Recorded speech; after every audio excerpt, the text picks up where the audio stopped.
ఈరోజు తపాలా చెక్కలు చేస్తున్నానండి. ఈవినింగ్ స్నాక్స్కి చాలా బాగుంటుంది. ఈ చెక్కలకి కావాల్సిన పదార్థాలు బియ్యం పిండి ఒక బౌల్ నిండుగా తీసుకున్నాను. ఉల్లిగడ్డలు వేస్తున్నానండి. ఒకవేళ ఉల్లిగడ్డ లేకపోతే ఉల్లిపాయతోనైనా చేయొచ్చు. కారానికి సరిపడా పచ్చిమిర్చి కొంచెం ఎక్కువే పడుతుందండి. కొంచెం పచ్చెనపప్పు నానబెట్టుకున్నానండి. సరిపడా ఉప్పు, జీలకర్ర, కొత్తిమీర, కరివేపాకు. డీప్ ఫ్రైకి సరిపడా నూనె. ఉల్లికాడని బాగా శుభ్రం చేసుకొని ముక్కలుగా కట్ చేసుకోవాలి.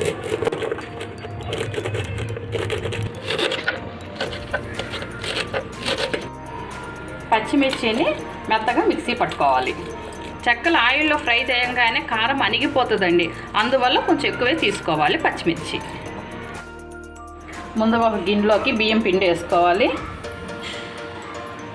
నానబెట్టిన పచ్చెనపప్పు వేసుకోవాలి. జీలకర్ర, కట్ చేసి పెట్టుకున్న కరివేపాకు, కట్ చేసి పెట్టుకున్న కొత్తిమీర, కట్ చేసి పెట్టుకున్న ఉల్లికాడలు,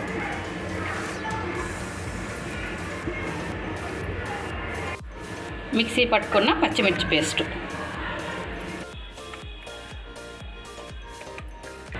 సరిపడా ఉప్పు.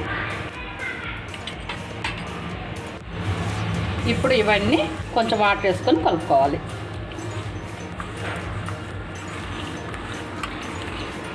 ఇప్పుడు కొంచెం వాటర్ పోసుకుంటున్నానండి.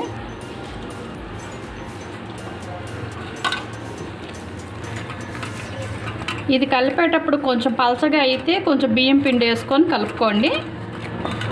ఇలా కలుపుకున్నాక తడిబట్ట పెట్టి కప్పి పెట్టాలండి. డ్రై అవ్వకూడదు. ఇప్పుడు స్టవ్ మీద కళాయి పెట్టుకొని కళాయి వేడెక్కాక డీప్ ఫ్రైకి సరిపడా నూనె పోసుకోవాలి.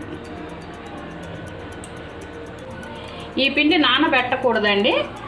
నూనె మరగంగానే వేసుకోవాలి.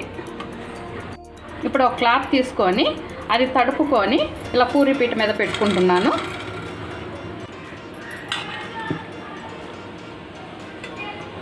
ఇప్పుడు ఇలా ఉండ చేసుకొని ఈ తడి క్లాత్ మీద అద్దుకోవాలి. మామూలు చెక్కలు అయితే ఆయిల్తో అద్దుకుంటామండి. ఈ చెక్కల మట్టుకు నీళ్ళల్లో అద్దుకొని ఇలా చేసుకోవాలండి. పిండి కానీ అనుకువగా అయితే కొంచెం బియ్యం పిండి ఇలా జల్లుకోవాలి.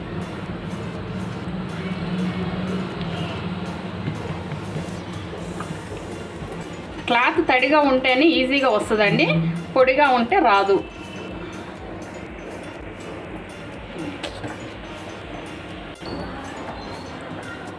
ఇప్పుడు ఆయిల్ మరిగింది. దీన్ని వేసుకొని కాల్చుకోవాలి. ఈ చెక్కలు మరీ ఎర్రగా వేగకూడదండి.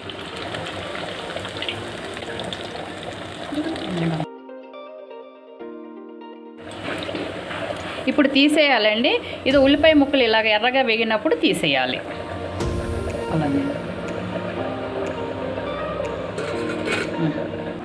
క్లాత్ మట్టుకు తడిగా చూసుకోవాలి. పొడి బారితే మళ్ళీ ఒకసారి తడుపుకోవాలి.